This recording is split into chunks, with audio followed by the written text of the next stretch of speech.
క్రీస్తునామమున వందనాలు. అలాగే యూట్యూబ్ ద్వారా వాక్యాన్ని చూస్తున్న నా చెల్లెలకు తమ్ముళ్లకు నా హృదయపూర్వక వందనాలు తెలియజేసుకుంటున్నాను.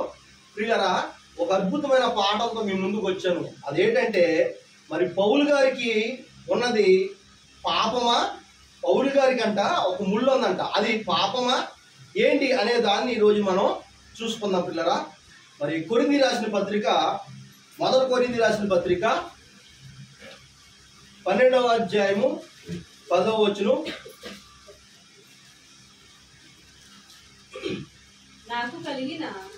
నాకు కలిగిన ప్రత్యక్షతను బహు విశేషముగా ఉన్నందున నేను అత్యధికముగా హెచ్చింపపోకుండా ఉండి నిమిత్తము నాకు శరీరములో అమ్మా మొదటి కొరింథీ రాసిన పత్రిక 12వ అధ్యాయము 7వ వచనం. అమ్మ అందరూ కూడా చూడండి, చాలా అద్భుతమైన పాఠం మనం నేర్చుకుంటున్నాం. ఎందుకంటే ఈ మాటలు సాధారణంగా ఈ వాక్యం చాలా మందికి చెప్తూ రాక కొంతమంది తప్పు చెప్పేశారు, కొంతమంది విడిచిపెట్టేశారు. కాబట్టి ఈ రోజు మీకు అర్థం అవ్వాలి. చూడండి, పౌలు గారు చెప్తున్న మాటలు ఇవి. పౌలు గారు కొత్త నిబంధన గ్రంథంలో అందరికంటే ఎక్కువగా పత్రికలు రాశాడు, ఎక్కువ పుస్తకాలు ఆయనే రాశాడు. చాలా బాగుంటాయి ఆయన మాటలు, ఆత్మీయంగా మనకి చాలా ఉపయోగపడే మాటలు. చూడండి ఎంత బాగుంది మాట. మళ్ళీ చదువుతాం. నాకు కలిగిన ప్రత్యక్షతలు బహు విశేషముగా ఉన్నందున నేను అత్యధికముగా హెచ్చింపపోకుండా ఉండినట్లు నాకు చూస్తారా, హెచ్చింపకుండా ఉండినట్లంట శరీరములో అత్యధికముగా హెచ్చింపకుండా నిమిత్తము నన్ను నలగగొట్టుటకు. బాగా చూడాలి అందరూ కూడా. అమ్మా వాక్యాన్ని బాగా చూడాలి. రెండో కొరింథీ అమ్మా, సారీ రెండో కొరింథీ అమ్మా, రెండో కొరింథీ. పౌలు గారు అంటున్నాడు, చక్కటి మాటలు వినండి మీరు. పౌలు గారు అంటున్నాడు, నేను హెచ్చింపకుండా నిమిత్తము, చదవమ్మా ఎంత బాగుంది మాట. నేను అత్యధికముగా హెచ్చింపపోకు నిమిత్తము నాకు శరీరములో ఒక ముళ్ళు ఏముందమ్మా, శరీరంలో ఏముందంట, ముళ్ళు ఎక్కడుందంటమ్మా, శరీరం ముళ్ళు ఉంటదమ్మా. అసలు బాగా ఆలోచించండి, శరీరంలో ముళ్ళు ఉంటుందా? ముళ్ళు ఎక్కడ ఉంటది? చేపలు ఉంటది, అవునా కదా? ముళ్ళు ఎక్కడ ఉంటదమ్మా? చేపలు ఉంటది. మీరు బాగా మనసు దగ్గర పెట్టుకుని వింటే తప్ప ఈ వాక్యం అర్థం అవ్వదు, ఖచ్చితంగా చెప్తున్నాను నేను.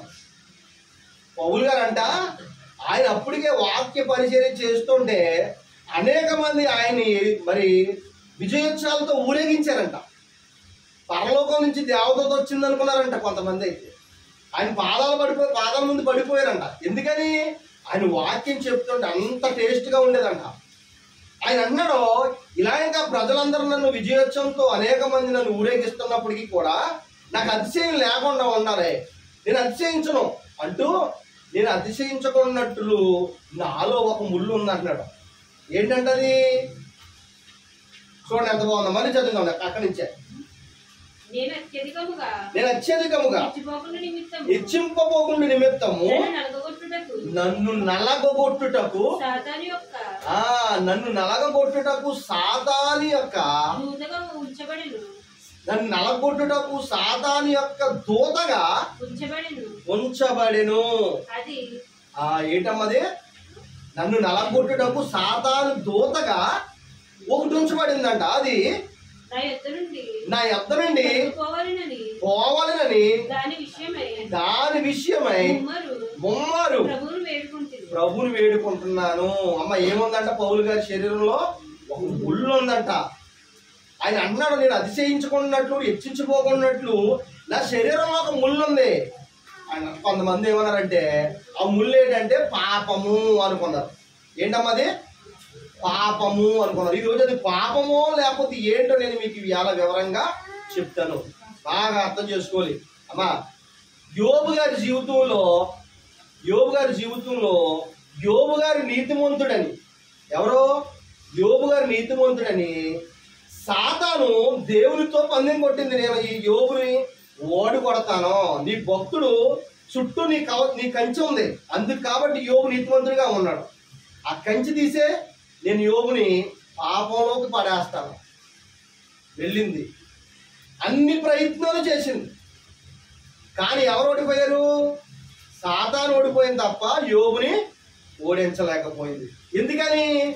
యోబు నీతిమంతుడు. ఎవరమ్మా యోబు? నీతిమంతుడు. మన 2 కొరింథీ రాసిన పత్రిక 12వ అధ్యాయము 7వ వచనం మనం చూస్తున్నాం. పిల్లరా, పౌలు గారి శరీరంలో ఉన్నది ముళ్ళ, అది పాపమా లేదా రోగమా? ఈ రెండింటి మీద ఈరోజు మనం చెప్పే పాఠం ఎదరికెళ్తుంది. అమ్మా, యోబు గారిని సాతాను ఎంతో శోధించేసింది.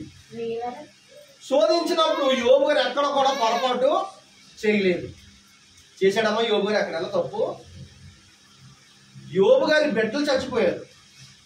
ఒకేసారి వేల సంఖ్యలో గొర్రెలు, ఆవులు, పశువులన్నీ కూడా ఒకే రోజు చచ్చిపోయింది. మొదటిగా పిల్లలు చచ్చిపోయారు, రెండోదిగా ఏంటి? ఆస్తి నష్టం. అవునా కదా? ఆ ఆస్తితో పాటు పనిచేసేవాడు కూడా చనిపోయారు చాలా మంది. అమ్మా, ఒకే రోజుని ఆస్తి నష్టం, రెండోది బిడ్డల నష్టం. అయినప్పటికీ దేవుణ్ణి ఎక్కడైనా ఎంత దూషించి తప్పు మాట్లాడా? ఇంత ఎక్కడ లేదంటే మరి ఏం చేయాలి? సాత అన్ని ప్రయత్నాలు చేసింది. దేవుడు అంటున్నాడు, నువ్వు ఎంత ప్రయత్నం చేసినా నా బిడ్డ, నా భక్తుడు పడడు, పాపంలో పడడు అంటే ప్రభు చుట్టూ నీ కంచెం అది కూడా తీసే. ఇంకోటి ఉంది, ఏంటది అమ్మ? ఏంటమ్మా? ఆరోగ్యాన్ని ఇచ్చావు కదా. బాగా ఆలోచించండి. సాతాను శోధించేది పాపానికి పడకపోతే, ఒకటే యోబు గారిని ఆస్తి విషయంలో నష్టపరిచింది. సాతాను ఆస్తి విషయంలో నష్టపరిచింది. రెండోదిగా బిడ్డల విషయంలో నష్టపరిచింది. దేంట్లో? బిడ్డల విషయంలో నష్టపరిచింది. మూడోదిగా ఆరోగ్య విషయంలో కూడా నష్టపరుస్తానని చెప్తే దేవుడు అంటున్నాడు, ఆయన ప్రాణాన్ని మాత్రం నువ్వు ముట్టకో. ఆయన ప్రాణాన్ని నువ్వు ముట్టకో. అధికారం నీకు ఇస్తున్నాను. యోబు విషయంలో ప్రాణాన్ని ముట్టకో. నువ్వు ఎలాంటి పరీక్షలు పెడతావో, ఎలా శోధిస్తావో నీ ఇష్టం. వెళ్ళు అన్నాడు.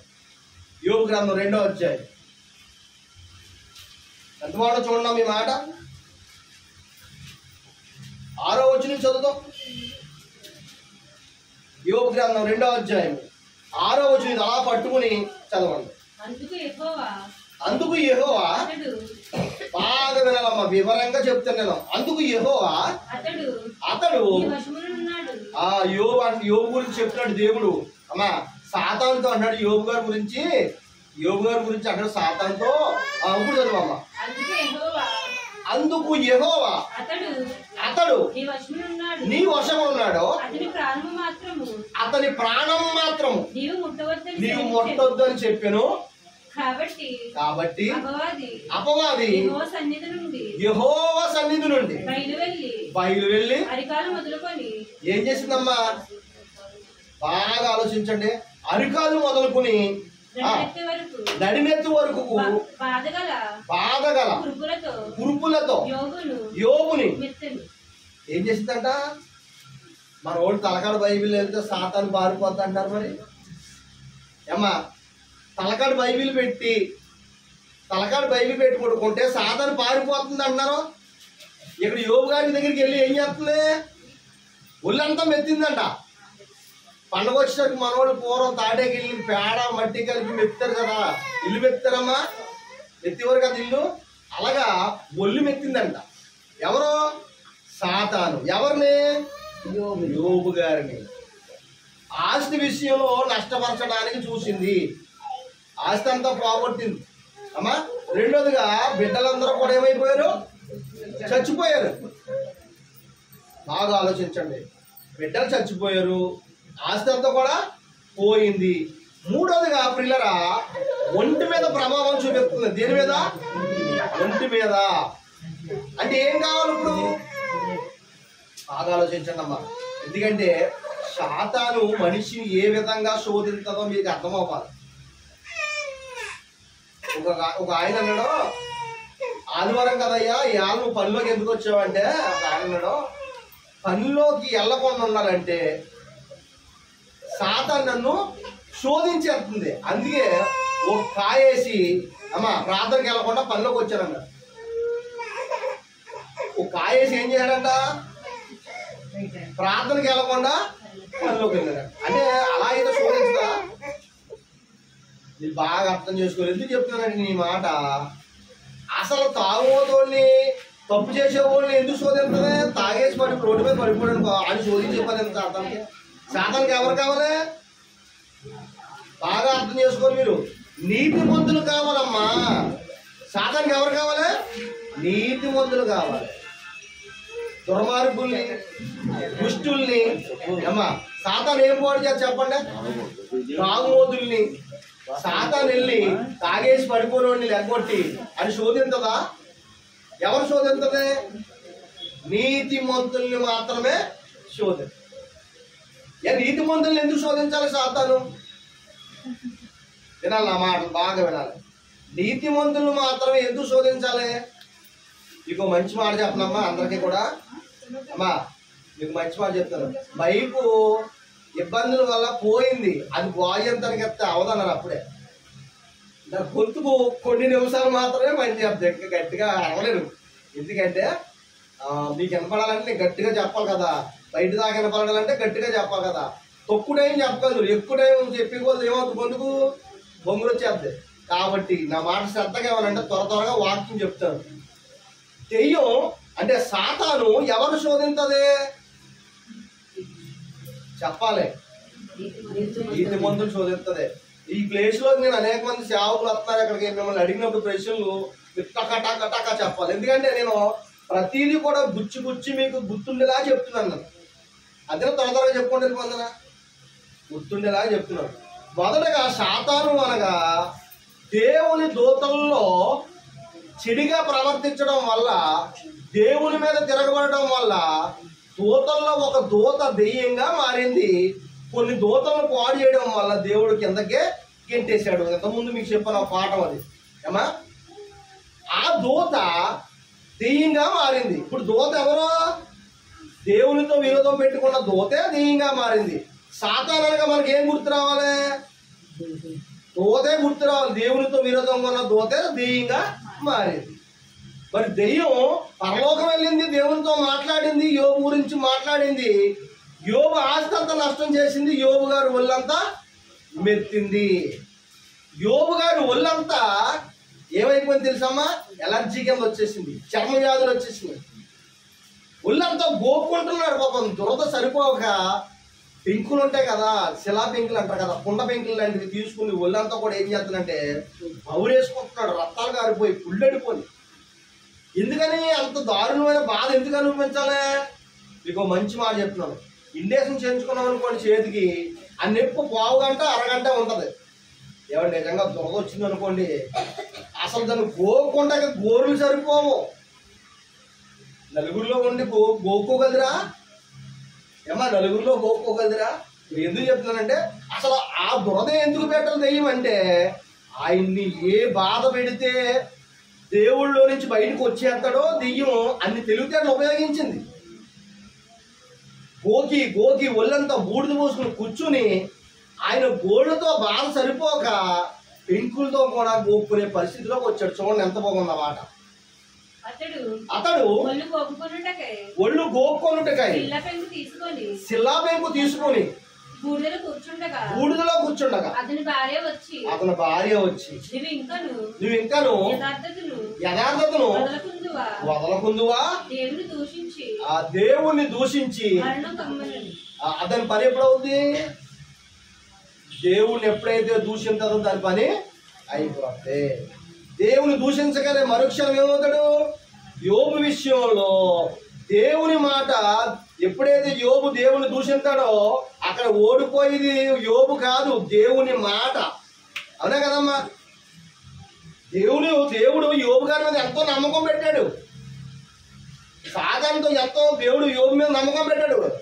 నా మనిషి అసలు ఎక్కడా కూడా జగ్గడో, పాపంలో పడడో, కావాలంటే టెస్ట్ చేసుకున్నాడు.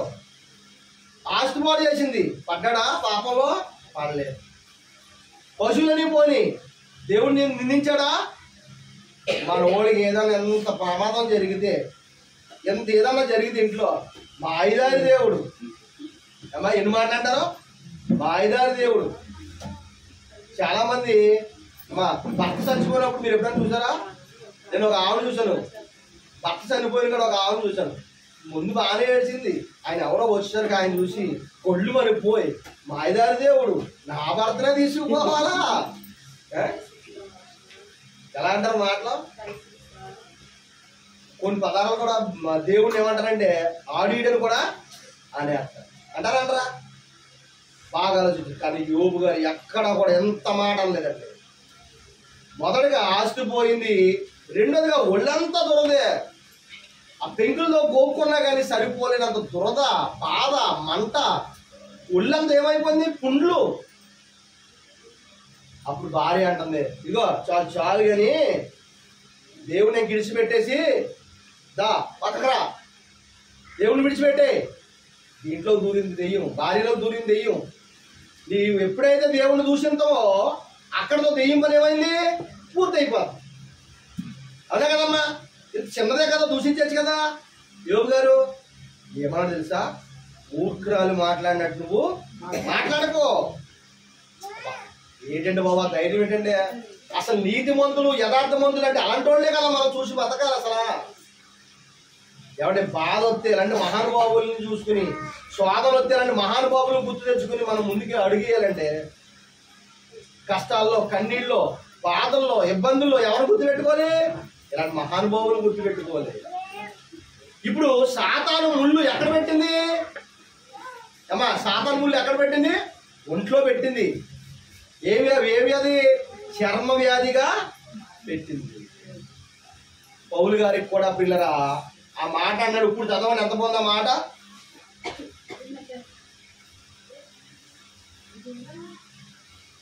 ఏడవచ్చును.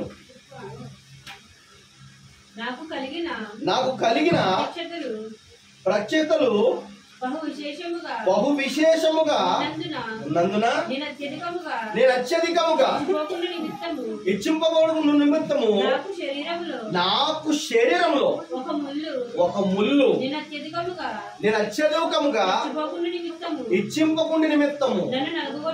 ఆ శరీరంలో ఏముందమ్మా పౌలు గారికి? ముళ్ళు. ఏంట ముళ్ళు? యోబు గారికి ఏ విధంగా అయితే శరీరంలో ముళ్ళు దురదగా ఉండి, బాధగా ఉండి, పుండిగా ఉండి ఎలా సాతాను శోధించిందో, ఇక్కడ యోబు గారికి కూడా, పౌలు గారికి కూడా అదే జరిగింది. యోబు గారికి ఏం జరిగిందమ్మా? ఒళ్ళంతా కూడా దద్దుర్లు, దురద, విపరీతమైన దురద. ఇక్కడ పౌలు గారికి వచ్చేసరికి కూడా ఒళ్ళంతా కూడా ఏమైపోయిందంటే, ఆయన ఒంట్లో ఏదో ముళ్ళుందంట.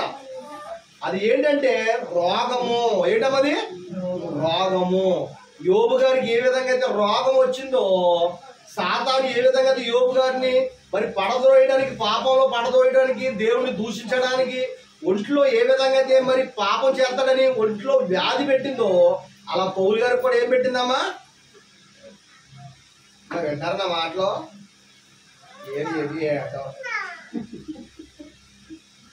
కానీ నీకు చూడండి, నా యొక్క ఒక్క పావు గంటలో మిమ్మల్ని వాక్ అయిపోతుంది. నా యొక్క చూడండి, మీకు అర్థం అవ్వదు. లేకపోతే పౌలు గారికి, యోబు గారికి ఒళ్ళంతా ఎలాగైతే ఎలర్జీ కింద వచ్చి ముళ్ళు పెట్టిందో దెయ్యం, అక్కడ యోబు గారి విషయంలో కూడా అదే జరిగింది. యోబు గారికి ఒళ్ళంతా దొద్దుర్లు వచ్చి, దురదొచ్చి ఎలాగైతే పుండెడిపోయిందో, ఇక్కడ పౌలు గారికి కూడా అదే జరిగింది పిల్లరా. అంటే చాలా మంది ఏమన్నారంటే పౌలు గారు పాపం చేశారన్నారు. ఏమన్నారు? పౌలు గారు పాపం చేశాడు అన్నారు. పాపం కాదమ్మ, ఇది ఏంటిది? ముళ్ళు అనగా, ముళ్ళంతా ముళ్ళు అనగా వ్యాధి. చదవండి ఎంత బాగుంది అక్కడ. నన్ను నలగగొట్టుటకు. నలగొట్టాలంటే ఏం చేయాలమ్మా? అమ్మా పాపం అండి నిజంగా మంచి టేస్ట్ ఉంటుందండి. పాపం ఎలా ఉంటుందమ్మా? పాపం ఎలా ఉంటుంది? వేడి వేడి చేపల కూర చక్కగా మసాలా వేసి గట్టిగా వండుకుంది అంటే వేడి వేడి కూర అన్నం ఎంత రుచిగా ఉంటుందో పాపం అంత రుచిగా ఉంటుంది. బాధ, ఒంటికొచ్చిన వ్యాధి రుచిగా ఉంటుందా బాధగా ఉంటుందా? పౌలు గారు ఏమన్నాడు ఇప్పుడు చదవండి. మీ మనసంతా బైబిల్ మీద పెట్టి చక్కగా ఆలోచన చదవండి. చదవం అదే మాట. అది నా మాట పట్టుకోండి. మీరు నన్ను నలగొట్టుటకు సాతాను యొక్క దూతగా అదిగోండి. సాతాను యొక్క దూతగా నలగొట్టం అంటే పాపం చేద్దండి. ఎవరికి బాధ వస్తుందండి? ఏమా పాపం చేస్తే బాధ వస్తుంది ఎవరికన్నా? బాగుంటుందా బాధ వస్తుందా? చెప్పాలి, అందరూ చెప్పాలి. పాపం చేస్తుంటే బాధ వస్తుందా ఆనందంగా ఉంటుందా? ఎవరికి బాధ ఉండదమ్మా. పాపం చేస్తే టేస్ట్గా ఉంటుంది. పాపం చేస్తే బాధ ఏముంటది? అవునా కదా? సపోజు బొంతాకేసి ఫుల్గా పడిపోవనుకో బాధ ఏముంటది? ఏముంటుందా? లేదు. పేకాట ఆడుతున్నా కోడి పందెల్లో దొరికేసాం పోలీసు వాళ్ళకి బాధ ఏమి ఉంటుందా? ఉంటుందా? ఉంటుందమ్మా. అలాగే వేరే వేరే తప్పులు ఏదైనా చేసామనుకో బాధ ఉంటుందా? ఏముంటుంది? బాగుంటుంది కదా. బాగుంటే కదా లోహం అంతా ఎక్కడ ఉంది? చాలా మంది పెట్టి ఎక్కడ ఉన్నారు? పాపలు ఉన్నారు. బాగుంది కాబట్టే కదా. అలా కాకుండా ఈతములు తీసుకుని పాపం చేసిన వాళ్ళు గుచ్చుకున్నాం అనుకోండి. అలాగా బాబోయ్ నొప్పి అంటాడండా. అవునా కదా? పౌలు గారికి పిల్లరా ఒంట్లో ఏముందంటే వ్యాధి నలగొట్టేస్తుందంట. పాపం కాదది, వ్యాధి. ఆల్రెడీ పౌలు గారు పాపంలో నుంచి బయటకు వచ్చేసి పాపాన్ని విడిచిపెట్టేసి ఎప్పుడైతే దేవుడి బిడ్డల్ని దూషించి ఎక్కడ పడితే అక్కడ ఊచకొత్త కోసేసి ఎప్పుడైతే దేవుడు కనిపించాడో, యేసుప్రభు గారి దర్శనం జరిగిందో అప్పుడే బయటకు వచ్చేసాడు పాపంలో నుంచి. ఒక్కసారి ముందుకు వచ్చిన తర్వాత, ప్రభులోకి వచ్చిన తర్వాత మనం ఎప్పుడు కూడా పాపము చేయలేదు. ఆయన యేసుప్రభుతో మాట్లాడడం కోసం చూశాడు. ప్రభు దర్శనం కోసం చూశాడు. ప్రభు వాక్యం ఎక్కడ చెప్పాలని చూశాడు. ఏమండి పౌలు గారు వాక్యం చెబుతుంటే ఒళ్ళంతా కూడా దొద్దులు వచ్చిలా కొట్టేశారండి. బెత్తాలు ఇచ్చుకుని చచ్చిపోయి లాగేశారు. అప్పుడు ఏం చేయాలి? మామూలుగా అలా కొట్టేద్దంటే ఏం చేయాలి అసలు? అవునా కదమ్మా? అయినా కానీ ఈ ఊరిలో ఇంకో చోటకెళ్ళి మళ్ళీ వాక్యం చెప్పేవాడు. ఒక్కసారి కాదు, 2 సార్లు కాదు, అనేక సార్లు కొట్టేశారు పౌలు గారు. ఎక్కడ పాపం చేయలేదండి. బైబిల్లో నాకు తెలిసి పౌలు గారు వివాహం కూడా చేసుకున్నట్లేదు. సుఖపడినట్లేదు పౌలు గారు. ఎప్పుడైతే క్రీస్తుని నమ్ముకున్నాడో పిల్లరా అప్పుడే పరలోకం కోసం బ్రతకాలనుకున్నాడో, అనేక మంది హృదయాల్లో క్రీస్తుని వెలుగు నింపాలనుకున్నాడు, వాక్యం వెలుగు నింపాలనుకున్నాడు. అందరికంటే ఎక్కువ గ్రంథాలు రాసింది ఎవరయ్యా అంటే పౌలు గారే. ఆయన అన్నాడు, నా శరీరంలో నన్ను నలగొట్టడానికి ఒక ముళ్ళు ఉంది. ఆ ముళ్ళు ఏంటంటే వ్యాధిగా ఉంది. ఏంగా ఉంది? వ్యాధిగా ఉంది. పిల్లరా మన వయసు వచ్చే కొద్దీ మన శరీరంలోకి ఏమొస్తాయి? వ్యాధులు వస్తాయి. మేము దేవుడిని నమ్ముకున్నామండి, మాకు వ్యాధులు రావండి అంటే నువ్వు 1000 సంవత్సరాలు బతికే ఉంటావా ఏంటి? అవునా కదమ్మా? చెప్పలే. 1000 సంవత్సరాలు బతికే ఉంటారా ఏంటి? ఏదో ఒక వ్యాధి వస్తుంది. ఎందుకు వస్తుంది వ్యాధి? నేను అంటాను అమ్మా, కొన్ని మాటలు బాధ కలిగి ఎవరు బాధపడకండి. షుగర్ వచ్చిందండి, ఎందుకు వచ్చింది? ఎందుకు వచ్చింది? ఏమా బాగా ఆలోచించాలి. మెదడువాపు వచ్చిందంటే ఎందుకు వచ్చింది? చాలా మంది మెదడువాపు. అవునా కదా? షుగర్ వచ్చిందంటే ఎందుకు? ఫుల్గా ఓ డ్రింక్ తాగేసాం ఏదో రోజుని పెళ్ళేసుకోకుండా ఉన్నాం అనుకో, షుగర్ పెరిగిపోతే నోట్లో నుంచి సొంగలు వచ్చేస్తాయి. అవునా కదా? మనకి ఎప్పుడైనా ఒక వ్యాధి వచ్చిందంటే ఎందుకు వచ్చిందంటే మనం తీసుకుపోతానికి వచ్చింది. బాగా ఆలోచించాలి. షుగర్ అంతా కళ్ళు కాపాడం, దడొచ్చేద్దాం ఉండదు. సరే టైంకి అన్నం తినకపోతే దడొచ్చేద్ది. షుగర్ పెరిగిందో తెలదు, తగ్గిందో తెలదు. షుగర్ తగ్గిపోయి చచ్చిపోయిన చాలా మంది ఉన్నారు. అంటే ఒక శరీరంలో ఒక వ్యాధి వచ్చిందంటే అది చచ్చిపోవడానికే వచ్చింది, చంపు తీసుకుపోవడానికే వచ్చింది. పౌలు గారి శరీరంలో ఒక వ్యాధి వచ్చింది, పాపం కాదది.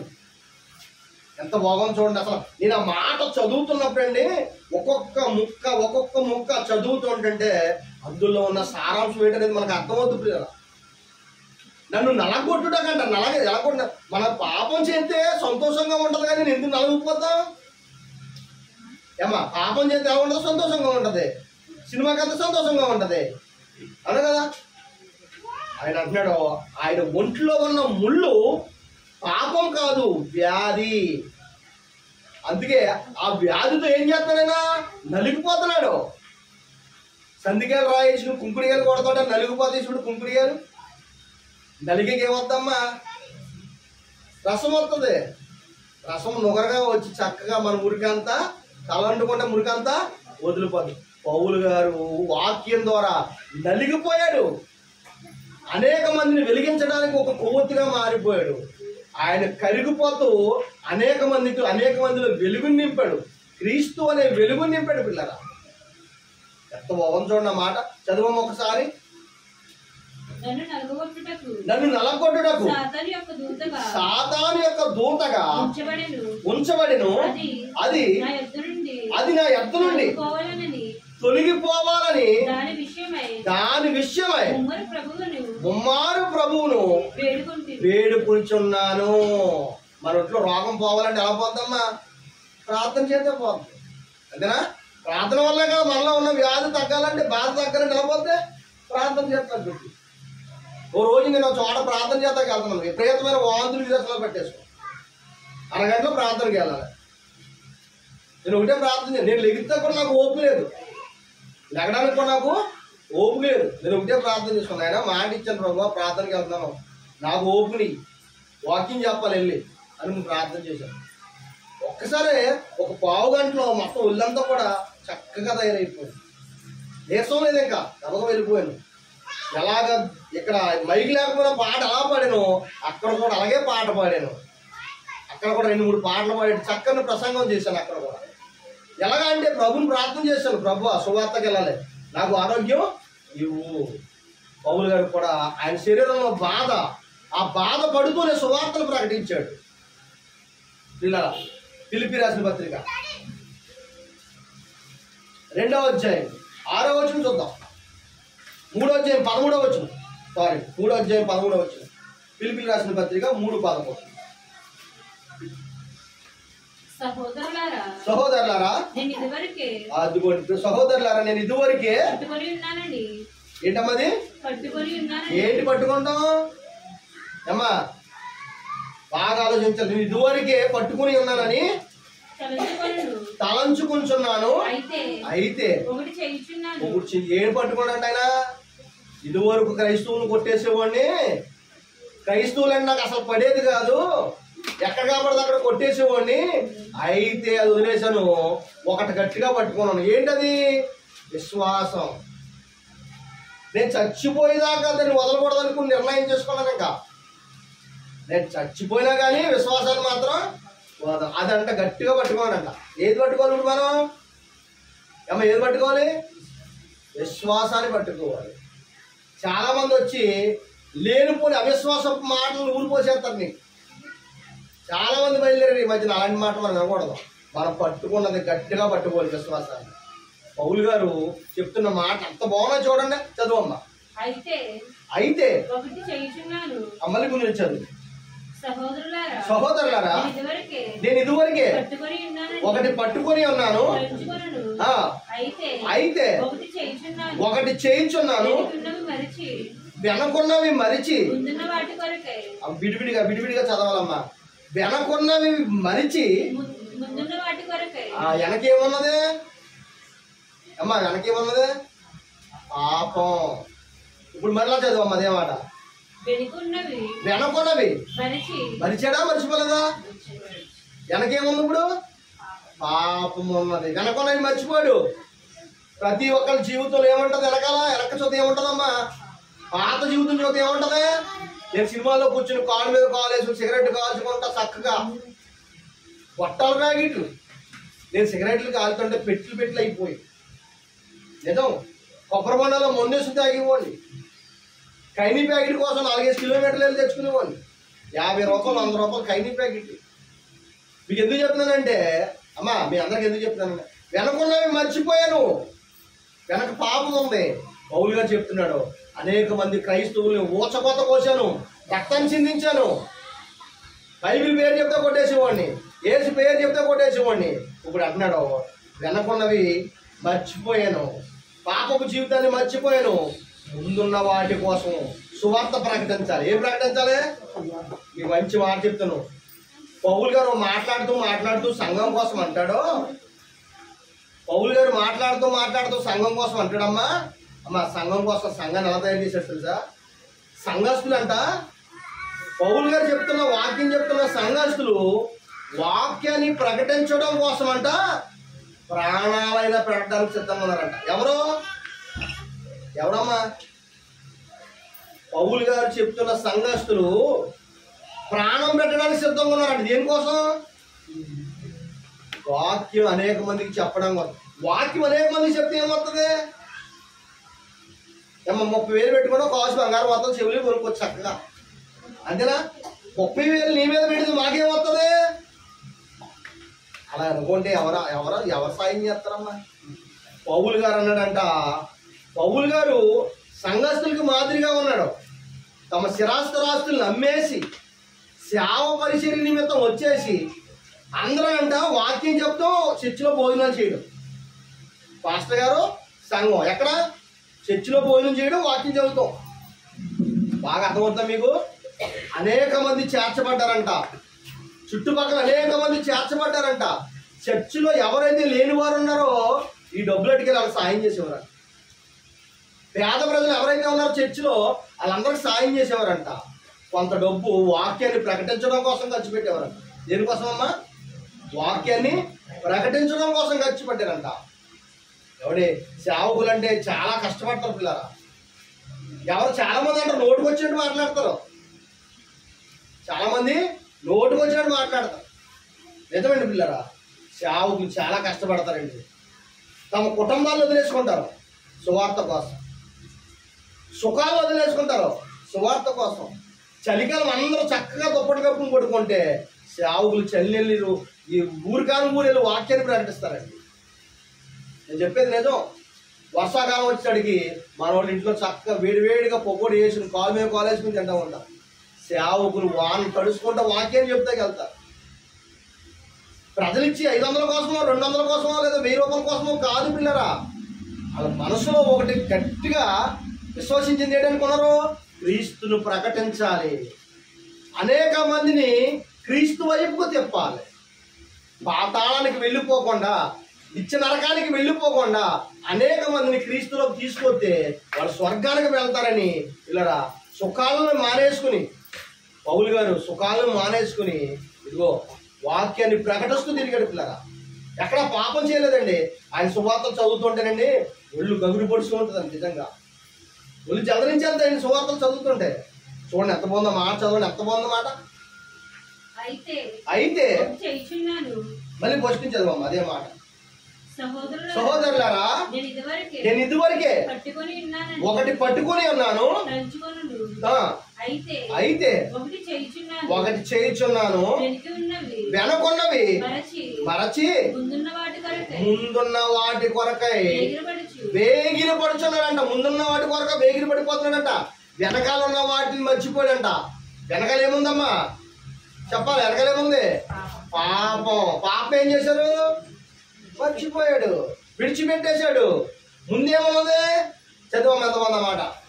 క్రీస్తు యేసునందు దేవుని ఉన్నతమైన పిలుపు అంట. ఉన్నతమైన పిలుపు అంటే మీ అందరూ ఆ పిలుపుకే వచ్చారన్న ఇక్కడికి. మీకు అర్థమైందా? 500 ఇస్తానంటే మీరు ఇక్కడ రాలేదు. లేకపోతే 2 బిర్యానీలు మీకు ఇచ్చి ఓ బిర్యానీ ఇక్కడ తినేసట్టుకెళ్ళానంటే మీరు రాలేదు. ఎందుకు వచ్చారు? మీరు వాక్యాన్ని వినాలి, దేవుని ఆరాధించాలి. ఒక వాళ్ళు తమ్ముడు జోగారావులు ఫ్యామిలీ ఎక్కడి నుంచి కొత్తపేటల నుంచి వస్తారు. వస్తున్నారా? బాగా ఆలోచించండి. ఎందుకు వస్తారంటే క్రీస్తు పిలుపు,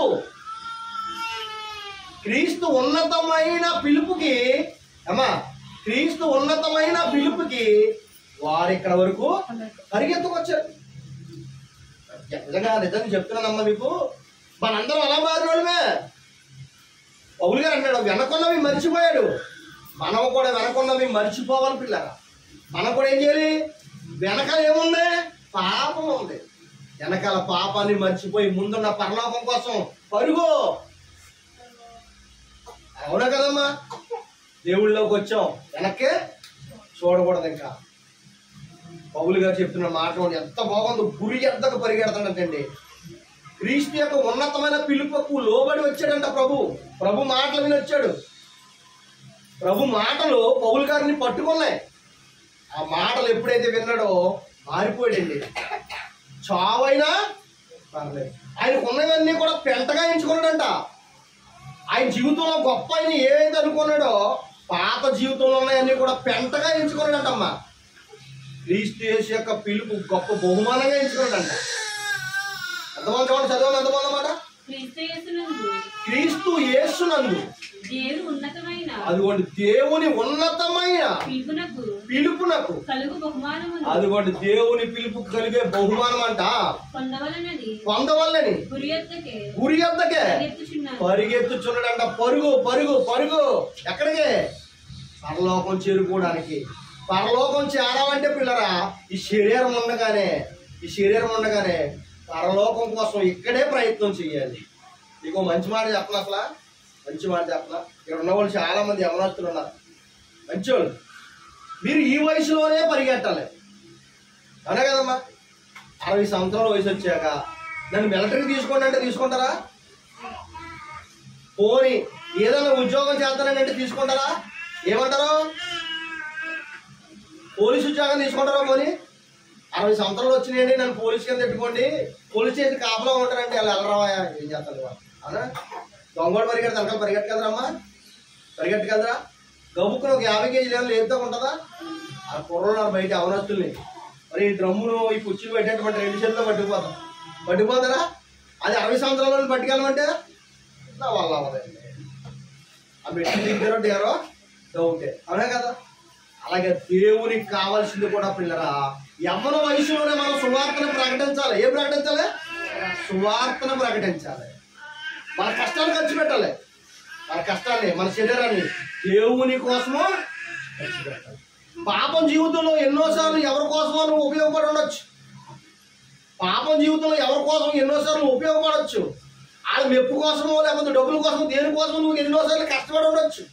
కానీ దేవునిలోకి వచ్చాక నీ శరీరాన్ని దేవుని కోసం నలగొట్టుకోవాలి. దేనికోసం? దేవుని కోసం నలగొట్టుకోవాలి. నేను మంచి మాట చెప్పంటారా? నేను ఎన్నో పాప కార్యక్రమాలు ఇంతకుముందు చేశాను. అప్పుడు చచ్చిపోయాను అనుకోండి, సపోజ్ ఏం ఉపకారం ఉంది అసలు? ఆ పక్కన కుక్క చచ్చిపోయినా ఒకటి, నేను చచ్చిపోయినా ఒకటి, అంతే కదా? బాగా అర్థం చేసుకోండి. పాపం జీవితంలో జీవించాను అంతకుముందు, కానీ ఇప్పుడు నేను ఏమనుకుంటాను తెలుసా? నేను ఎప్పుడు చచ్చిపోయినా పర్లేదంట. ఎందుకు అనుకున్నారు? ఎందుకు? మీరు అందరూ చక్కగా చూస్తారు కదా, అమ్మాయి గారు మంచి మాటలు చెప్పేవాడు, మంచి వాకింగ్ చెప్పేవాడు, చచ్చిపోయాడు కన్నీళ్ళు కార్చుకుంటారా? రెండోది, అనేక మందికి నేను సువార్త ప్రకటించాను. ఎంతో మంది యవనస్తులకి, కుర్రోళ్ళకి, వాళ్ళందరూ ఇప్పుడు చర్చిలకి వెళ్తున్నారు. మన చర్చికి రాకపోతే వాళ్ళ దగ్గరలో ఉన్న చర్చిలకి వెళ్తారు కదా. నాకు చాలా ఆనందం. మన ఊరు కాదు, కొంతమంది బయట ఊరు. నేను వెళ్ళినప్పుడు వెళ్తూ ఉంటాను, నాకు ఫోన్ చేస్తూ ఉంటాను. నేను అనేక మందికి వాక్యం చెప్పాను. నేను ఎప్పుడైతే మారిపోయానో అనేక మందికి వాక్యం చెప్పాను, వాళ్ళు కూడా మారారు. మరి ఇవన్నీ కూడా ప్రభు రాసుకుంటాడా? పాపం చేత రాసుకుంటాడా? ఇప్పుడు పాపం చేత రాసుకుంటాడా? అవునా కదా? అలాగే పాత జీవితంలో నుంచి మనము ఆ కుళ్ళినంతా కడిగేసుకున్నాం. బాప్తీసం తీసుకున్నాం. బాప్తీసం ఎప్పుడైతే తీసుకున్నామో కుళ్ళంతా ఏమైపోయింది? శుభ్రంగా మురికి లాంటి కుళ్ళంతా కడిగేసుకున్నాం. ఫ్రెష్ అయిపోయాం. ఇప్పుడు ఫ్రెష్ అయిపోయినా తెల్లబట్టలు కాదు, లోన ఫ్రెష్ అయిపోయాం. ఏం ఫ్రెష్ అయ్యాం? ఆత్మశుద్ధి జరిగింది లోన. ఇప్పుడు ఏం చేయాలి? మనం పాపం చేయకుండా దేవుని కోసం సువార్త ప్రకటించాలి. ఒక్కొక్కరు ఒక్కరిని రక్షించాలి. రెండోదిగా నేను ఎప్పుడో పాట పాడుతున్నాను, సమర్పణ చేయము ప్రభువునకు నీ దేహము, నీ ధనము, నీ సమయము. బాగా ఆలోచించాలి. మనం ఎప్పుడైతే ఈ 3 ఖర్చు పెట్టామో మన కుటుంబాలు ఆశీర్వదించబడతాయి. పిల్లలు మన కుటుంబాలు ఆశీర్వదించబడతాయి, దీవించబడతాయి. మన బిడ్డలు దీవించబడతారు. మన బిడ్డలు ఏమవుతారమ్మా? దీవించబడతారు. మనం చచ్చిపోక ముందే ఏం చేయాలి? సువార్తనే ప్రకటించాలి. మన ప్రాణం పోయేటప్పుడు దేవునిలో ఉండి ఊపిరితిత్తే బాగుంటుందా? పాపం జీవితంలో ఉండి చనిపోతే బాగుంటుందా? దేవునిలో ఉండి చనిపోతుందా? బాగా ఆలోచించండి. పౌలు గారు చెప్తున్న మాట చూడండి. ఆయన ముందు ఒక పందెం ఉందంట, గురి ఎత్త పరిగెడుతున్నాడంట. పరిగెండి బాబు, పరుగు. పౌలు గారు ఎప్పుడైతే మారాడో పరిగెడతానే ఉన్నాడో. ఎన్ని పుస్తకాలు రాసేసాడండి బాబు పౌలు గారు. ఒక్కొక్క మాట చదువుతుంటే అన్ని ముత్యాలు. బైబిల్లో ముత్యాల్లా కనబడతాయి పౌలు గారు రాసిన మాటలు. ఆయనకున్నదంతా కూడా పెంటగా ఎంచుకోడంట. ఆయనకున్నాయని ఏం చేయడు, పెంటగా ఎంచుకున్నాడంట. ప్రభు యొక్క మాట ఉన్నతమైన మాటగా తీసుకున్నాడు, శిరస వహించాడు, సువార్త ప్రకటిస్తూ వెళ్ళిపోయాడు పిల్లరా. అదండి చూడము లాస్ట్ అదే మాట చదివి ఎంత బాగుంది కిందకి. క్రీస్తు యేసునందు దేవుని ఉన్నతమైన పిలుపుకు కలుగు బహుమానం అంటే పిల్లలు. ఏంటంటే బహుమానము, క్రీస్తు యేసునందు ఉన్న బహుమానం అంట. ఆ పిలుపుకు బహుమానం ఒకటి ఉందంట, అదే పరలోకం పిల్లల. ఏంటది? పరలోకం. ఈ భూమి మీద ఉండగా మనకి వయసు తగ్గిపోతే, శరీరం వయసు వచ్చే పోతే మనకు సహకరించదు, రకరకాల రోగాలు. వయసులో ఉన్నప్పుడు అనుకుంటాం మనం, బా ఆ కళ్ళు చక్కగా కాపాడుతున్నాయి, సూర్యులో దానంగా పెట్టేస్తాం, మనం దూరంగా ఉన్న మనిషి కూడా కాపాడుకుందాం. 45 సంవత్సరాలు ఇక్కడికి ఏం కనపడదు. ఇంకా బైబిల్ అక్షరాలు కనపడవు చాలా మందికి. అర్థమైందా? ఎంత బాగా చదివినా కానీ కళ్ళు లేకపోతే బైబిల్ అక్షరాలు అంటే ఏంటి? కళ్ళుకి ఏమొచ్చింది? కళ్ళు ఆ వయసు అయిపోయి కొంతకాలానికి ఒగుర్పు, కొంతకాలానికి కిడ్నీ ప్రాబ్లమ్స్, కొంతకాలానికి లివర్ ప్రాబ్లం, వయసు వచ్చే కొద్ది షుగర్, బీపీ, రకరకాల వ్యాధులు వచ్చేస్తాయి పిల్లలు. అంటే ఏంటి దానికి అర్థం అంటే చావుకి దగ్గర అయిపోతున్నాం. కాబట్టి చెప్తే మీ మాట లాస్ట్గా ఒక మాట చెప్పుకెళ్తాను అమ్మా, అందరికి ఒక మాట చెప్తాను. ఈ దేహంలో ఆత్మ ఉండగా మన పాపాలను ఏం చేయాలి? విడిచిపెట్టేయాలి. దేవునికి పరలోకం ఎలాగెళ్తే మనం వెళ్తాము, ఏం చేత వెళ్తామో ఈ వాక్యాన్ని విని సేవకులు చెప్తున్న మాటలు శిరస వహించి ఆ మాటలు మనం గుండెల్లో పెట్టుకుంది, వాటి ప్రకారంగా మనం ముందుకు వెళ్ళాలి. బాగా ఆలోచించండి. ఇందాక ఎప్పుడు మనం పాడుతూ ఉంటాం, చావుకి వయసుతో సంబంధం లేదు, చిన్న అయినా పెద్ద అయినా. ఒక ఆయన చూశాను టీవీలో, బండి మీద వెళ్తాడమ్మ పాపం. ఆయన మానన్నా వెళ్ళిపోతున్నాడు ఇక పాపం, ఇంకా కొంతసేపటికి ఇంటికి వెళ్ళిపోతాడేమో, భార్య పిల్లలు కలుసుకుంటాడేమో, బండి మీద చక్కగా వెళ్ళిపోతాడు. అసలు ఏమి అటు ఇటు ఏం వస్తలేదు. కానీ వెనకాల నుంచి వచ్చే లారీ వస్తుందండి అమ్మా, ఇలా వెళ్ళిపోయి లారీ టపక్కన తిరగబడిపోయింది. అది కదే లారీ వెళ్తుంది కదా, ఇతను పక్క నుంచి వెళ్ళి కటింగ్ పోసాడు. లారీ ట్రక్ ఎంత ఉంటుంది అసలు, లోడ్ లారీ, పెద్ద లారీ, అతని మీద అలా పడిపోయింది. ఇతనికి అసలు తెలియదు, ఇతను మామూలు డ్రైవింగ్ చేసుకుంటే వెళ్ళిపోయింది, వెనకాల నుంచి వచ్చి పడిపోయింది. లారీ పడిపోయింది. పోనీ దెబ్బ తగిలిందంటే అనుకోవచ్చు, లారీ పడిపోయింది మొత్తానికి, నుంచి అంత బాధ వచ్చింది నాకు చూడగానే. ఒక 2 నిమిషాలు ఇంటికి వెళ్ళిపోతాడు, చక్కగా బిడ్డల్ని భార్యను చూసి సంతోషంగా ఉంటాడు. ఒక 2 నిమిషాలు ఆగితే తొమ్మిది పడిపోతాడు. ఆ 2 నిమిషాల ముందే మరణం ఆగేసుకుంది. ఎవరైనా అంతే, కోటీశ్వరులు, కుబేర్లు, బంగారం మీద, డబ్బు కట్టల మీద పడుకున్న వాళ్ళైనా సరే మరణం తీసుకుపోద్ది అంతే. మహారాజు పిలిచినప్పుడు ఎవరు అక్కడ అన్నప్పుడు చెప్తాం మహారాజు బొట్లు ఎలాగే తల ఉంచుతారో, మరణం పిలవగానే ఎంత తోడైనా సరే వెళ్ళిపోవలసిందే తల ఉంచుకుని. అదండి ప్రాణం ఉన్నంత వరకు, ఊపిరున్నంత వరకు దేవుని కోసం బ్రతుకుతాం పిల్లరా. ఈ ఊపిరి ఎప్పుడు ఆగిపోతుందో తెలియదు, మంచం మీద ఆగిపోతుందో తెలియదు, బయటకు వచ్చాక ఆగిపోతుందో తెలియదు. చిన్న పిల్లలకి గుండె నొప్పి వచ్చేస్తుందండి బాబు. చిన్న పిల్లలు, పెద్ద వయసు కూడా కాదు, చిన్న పిల్లలు. ఒక ఆవిడ మన పాడుతూ పడిపోయింది కింద, చూద్దాం ఊపిరి ఆగిపోయింది. చిన్న వయసు. నేను చెప్పేది ఒకటే, మనలో ఊపిరి ఉండగానే దేవుని పాదాలు పట్టేసుకుందాం అంతే. ఈ భూమి మీద ఈ జీవితం శాశ్వతం కాదు పిల్లరా. మా బంధువులు ఉన్నారండి, నాకు 100 మంది వెనకాల మా బంధువులు నువ్వు అంటే వచ్చేస్తారండి. వచ్చి ఏం చేస్తారు, వలకాల్లో తీసుకెళ్తా వస్తారు అంతేనమ్మా.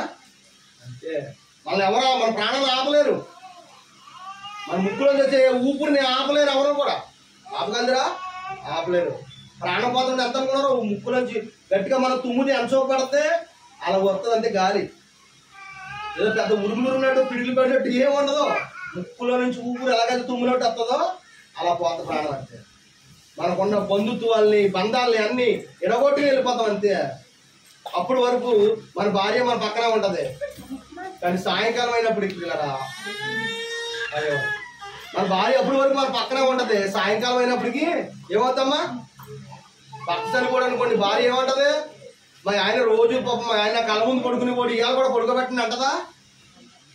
ఇంటి పక్కలు ఏమంటారు, టైం అయిపోతుంది తీసుకోండి అంటాం. నీకు ఎంత స్నేహితులైనా నువ్వు ఎంత ప్రాణ స్నేహితులైనా ఏమంటారమ్మా, తీసుకోండి, వాసన వచ్చేస్తుంది వాడి, ఒక రోజు అయితే సార్ వాసన వచ్చేస్తుంది వాడి, తీసుకోండి.